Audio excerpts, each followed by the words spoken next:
From the moment Noah Carter moved into his new apartment, he knew something was off about the bedroom.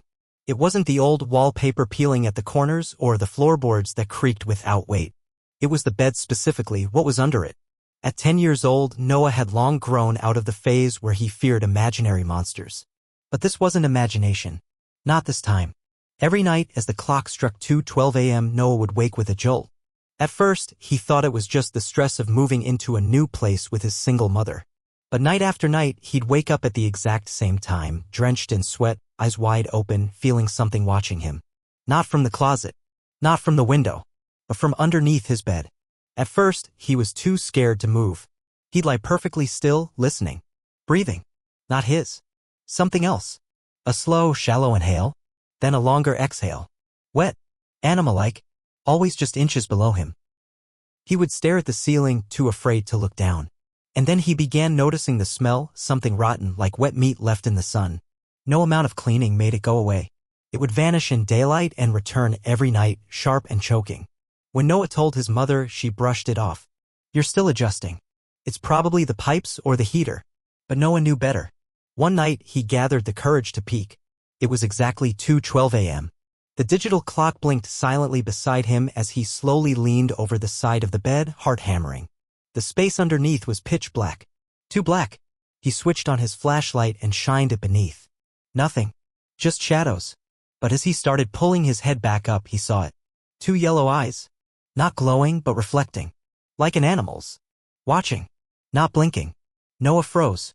Then the eyes moved, crawling backward, slow and smooth, deeper into the darkness until the light no longer reached them. He screamed. His mother rushed in and flicked on the lights. The room looked normal. Empty. Under the bed, nothing but dust. He tried to explain, but she only hugged him and promised he'd grow out of it. Noah didn't sleep the rest of the night. The next evening, he placed a line of salt around his bed. Something he read online. It made him feel safer. He kept the flashlight under his pillow ready. 2:12 a.m. came like always. Noah opened his eyes. This time, there was no breathing. No smell. No sound. He smiled slightly, thinking the salt had worked. Then he heard it. From the wall behind his bed, a soft scratching. Then, a whisper. You think I live under your bed? Noah turned, frozen in place. The voice was dry, broken, like it had been underground for too long. I don't live there. I just, wait. The scratching grew louder, faster. Then silence. He clutched the flashlight, but the batteries had died. He tried to scream, but no voice came out. And then the bed shook only slightly, but enough for him to feel it. Something underneath brushed against the mattress from below, pressing up gently. Almost teasing. Every night, a little closer. By morning, Noah looked pale and exhausted. His mother took him to a child psychologist, convinced he was under emotional stress. But Noah wasn't imagining it. The presence under the bed became bolder. Some nights, he heard whispers in different voices, including his own. Other nights, the bed would lift an inch or two off the ground and thud back down. Noah began sleeping during the day and staying awake at night, flashlight in one hand, a dull kitchen knife in the other. The salt circle? Useless now. Something had broken it. Every morning, it was scattered. Sometimes replaced with tiny footprints.